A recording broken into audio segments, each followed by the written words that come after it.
Isn't the answer always Honda Civic? It's the easy response to the intoxicated guy who walks up to you at a barbecue and says, "Hey, aren't you Johnny's friend who knows about cars?" And before you get a response in edgewise, yeah, you are. Okay, so here's the deal. I've been driving my grandma's Buick Century since high school. I want something reliable and cheap, but something that looks good. What car should I get? Honda Civic. But I need something that gets good gas mileage. Honda Civic. But I hear Chevy still makes those Malibus. Honda Civic. But I can't drive a stick shift. Honda Civic. But, Honda Civic. This is a 2019 Honda Civic Sport. The Honda Civic is the go-to recommendation whenever someone you don't want to talk to approaches you and asks for a recommendation about a car. You're desperately searching for an exit to the conversation and you blurt out Honda Civic. It's not that the Civic is a great car, but it's not that it's bad by any means either. It's just not polarizing either way. Okay, maybe the Type R is, but the middle-of-the-road Civic Sport sedan like this? Nah, it's pretty vanilla. The next time you're around some car friends, ask them what they think of the new Civic Sports.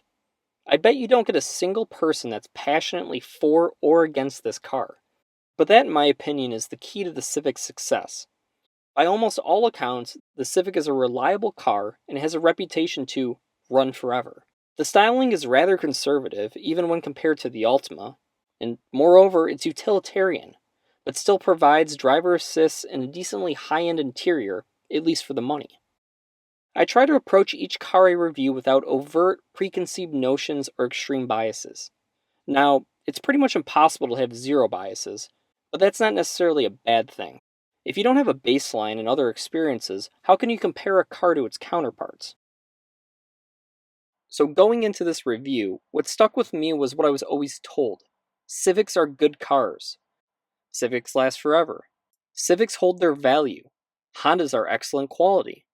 And with those notions top of mind, I searched for the evidence to support my biases. I really wanted to love this car. But after driving it extensively, I simply don't love it like I thought I would. The Civic is powered by a 2-liter K20 C2 I VTEC DOHC inline 4. It makes 158 horsepower, and that power is channeled through a CVT transmission. I'll admit, this transmission is brilliant, and right off the bat I noticed some very unique qualities about it. Even though it's a CVT, this car has paddle shifters, and when you downshift using the paddles, and I'm putting downshift in quotes, the car acts as if you shifted into a lower gear. It even shows you've downshifted to a lower gear on the dash, like going to third or second gear. But that's not how a CVT transmission works. Yes, the gear ratios are continuously changing to keep the engine in the ideal torque and power range, but there are no fixed gear ratios like a standard automatic or manual transmission. So what exactly is going on here? Well, the cones or sheaves, the part of the transmission the belt attaches to in a CVT, must be adjusting themselves to quickly lower the overall gear ratio, allowing the engine RPM to increase. But again, there are no fixed gear ratios, so the paddle and the downshifts, indicating you're going into second, third, or fourth gear, are fake. And something else I noticed with the Civic. The transmission also has fake upshifts and downshifts. Now, it doesn't exactly bang the gears, but there is a noticeable pause and shift. Honda used some clever engineering in this CVT to make it seem like a traditional automatic transmission, while still providing the efficiency of a CVT.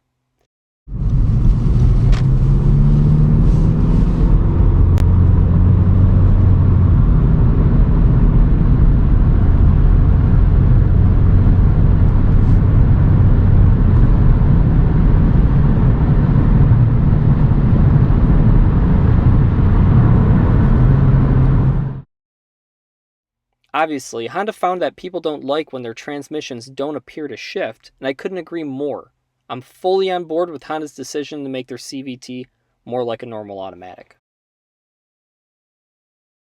The 158 horsepower 4-cylinder does a decent job of accelerating the Civic, but if I were purchasing this car, I'd elect for the Turbo 4 option. Also, VTEC, of course Honda's putting VTEC on the engine bay. And Earth Dreams technology? Alrighty then, I'm surprised that one made it past the cutting room floor. Anyway, the Civic handles excellent with great responsiveness through the steering wheel, and it's nimble in city traffic. The suspension was stiffer than I expected, and reminded me of the Ultima suspension in a lot of ways. At the same time, this car does a great job handling rough road conditions, and it absorbs a lot of road noise and feedback.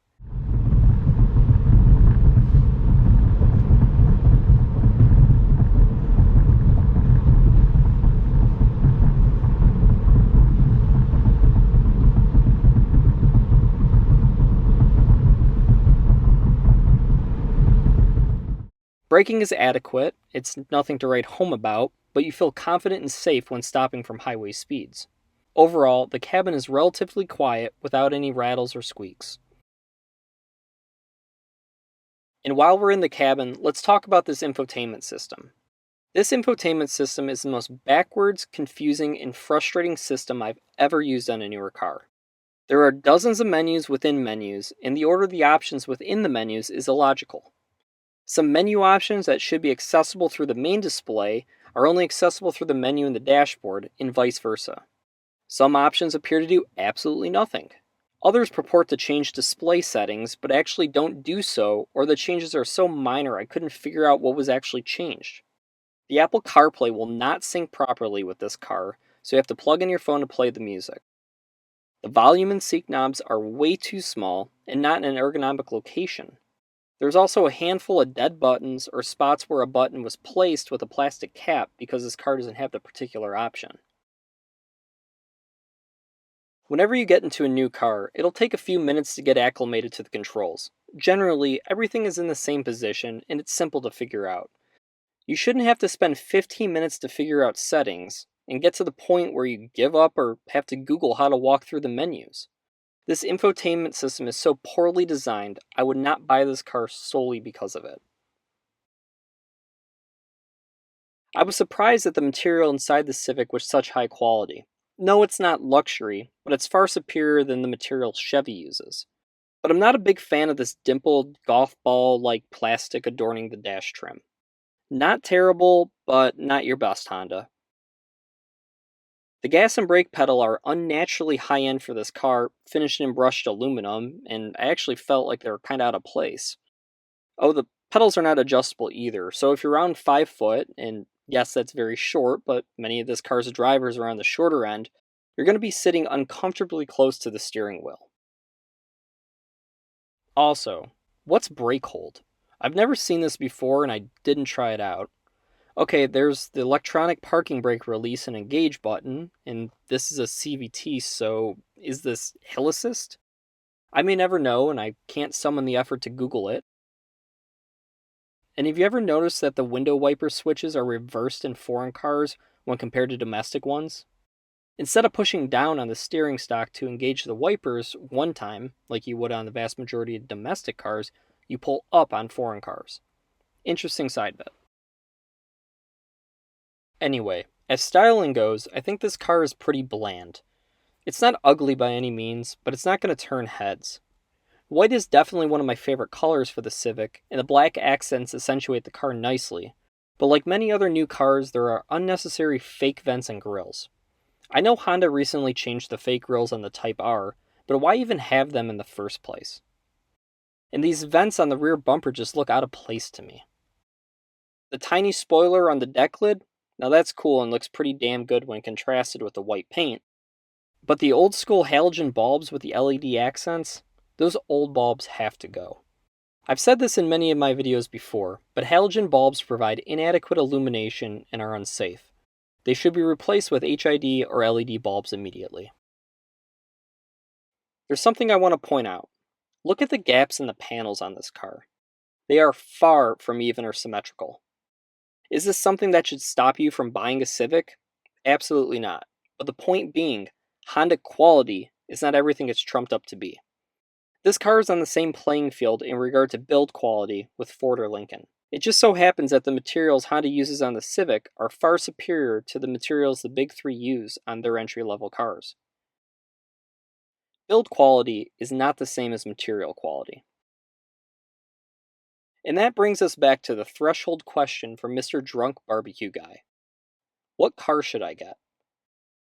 And after driving the Civic extensively, the next time I'm confronted with this question, my answer will be confident and clear. Get an Altima.